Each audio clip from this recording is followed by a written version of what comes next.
Good afternoon, everybody. This is Richard Kuhns, author of How to Get Your Life Back from Morgellons, Chronic Lyme, and Other Skin Parasites, here on September 12th, 2021, along with my co-host, Robin. Hi, Robin. Hi, Richard. The topic for today is there is fungus among us. Specifically, skin fungus we're going to talk about.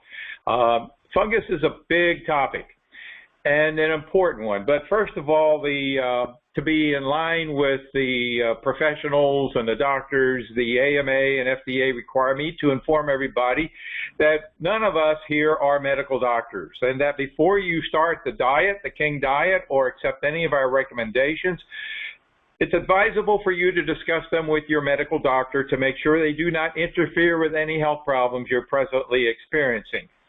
We are not trained to treat, cure, diagnose, or mitigate any disease, so we're not here to do that. What we can do is educate. So we're here to educate you how to utilize the King Diet to get progress, how to clean them out, the organisms out of your skin, and clean them out of your environment. That's what we can do, and also the targeted supplements to build health and immune functioning. Okay, back to the topic, skin fungus. Now, my first experience with skin fungus was accidental, and I would say that the questionnaires I look at that people send in, a good 50 to 60% of the people check off the question, do you experience burning sensations of the skin?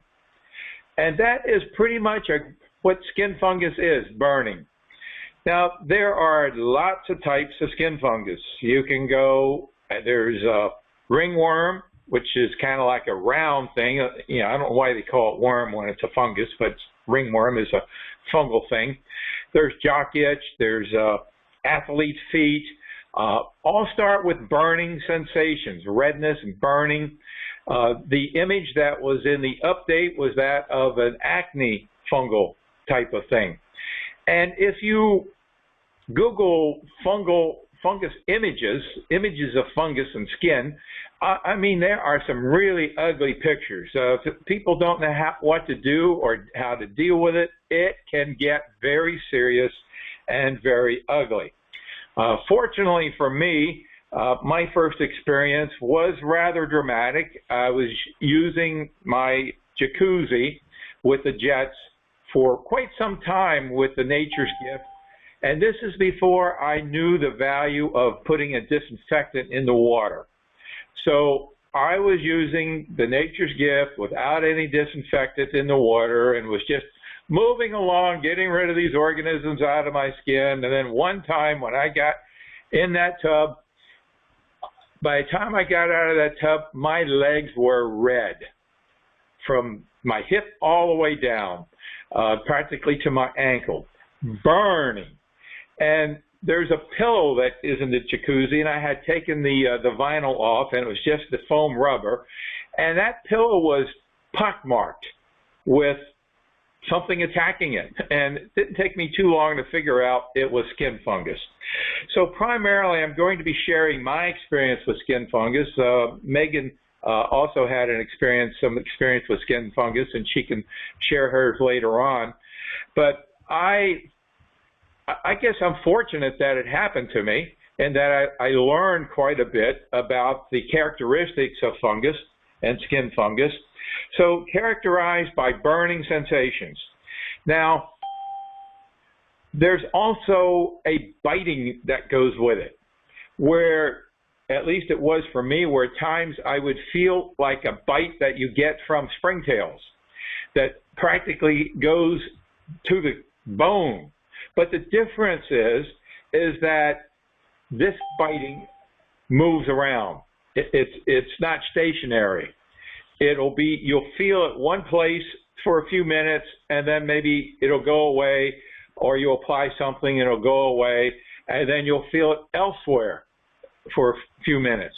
Whereas springtails, man, when they bite, they go right to the bone, and they don't move. They just stay there, and they drill you until you use some Super MSM gel or Nature's Gift or something to finally go after the sucker and get rid of it. So that's the characteristic feeling that I experienced with the skin fungus.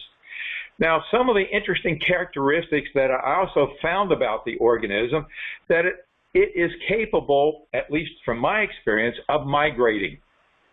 In other words, it just didn't hang on my skin. Like, for instance, if I was sitting at the dining room table with a tablecloth draped down, and if the tablecloth came down and touched the top of my leg where there was skin fungus, and later on, if I were to get the skin fungus off of my leg and be free of it, if I went back and sat at that table and that tablecloth again touched my leg, boom, skin fungus back on the leg. It migrated to my safety belt in the automobile. So, okay, so the skin fungus came from my shoulder area, migrated to the safety belt, and then later on when I get back in the car, once I had my skin quieted down, it would migrate right back to my skin, through your clothing, into your bedding. So it's very much like springtails in a sense, but it doesn't jump. It doesn't jump 8 to 10 inches like springtails, but it migrates onto your furniture, onto your bedding. So the disinfecting is pretty much the same. Now, how do you clean the skin fungus out?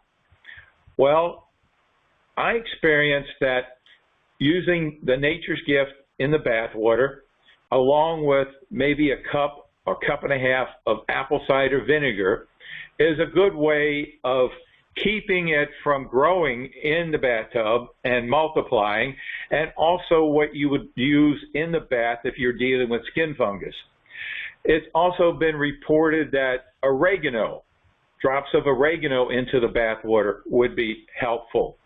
Now, other than that, applying it to the skin, applying apple cider vinegar, and in the beginning you might do it, maybe 50% strength, but I got into 100%.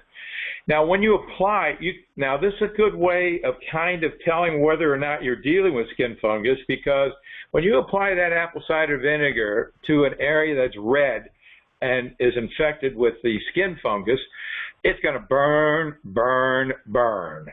And the important thing, sometimes it's important to actually wrap that area and keep it moist with apple cider vinegar and go through the burning to get rid of it.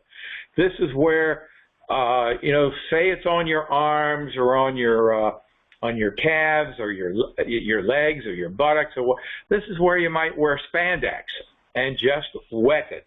Wet it with the apple cider vinegar and the Nature's Gift and keep that wet. And you could maybe wrap it with something to keep it from evaporating so quickly. But that's the idea, is to keep your skin kind of in a bath. So that's my experience with skin fungus. And Megan, did you have any thing you'd like to add to that, what your experience was with the skin fungus? I had a lot of fungal issues on my nails and fingernails, and around my nose on my face. So I kind of, had some different experiences as far as where it was located. Right. I totally forgot about nail fungus and fingernail fungus, and they're no picnic either. And oftentimes people pick them up and they're not really associated. I mean, there are a lot of people that have the problem, and we recommend the bath, the foot bath, or the finger bath with the Nature's Gift and apple cider vinegar. My old standby is always apple cider vinegar and directly on the skin. Don't necessarily even have to use Nature's Gift if you're applying the apple cider vinegar directly to the skin. That's it. Robin, do you have anything to add? No, no. I found that the bathing is really important, and if I didn't put the apple cider vinegar in, then fungus started developing. So I was always very careful to add a cup of apple cider vinegar to every bath. Yes, and when you're doing that, you don't want to use peroxide or baking soda or any disinfectant that is a base. That would cancel out the apple cider vinegar. Okay, that concludes this portion of the program then.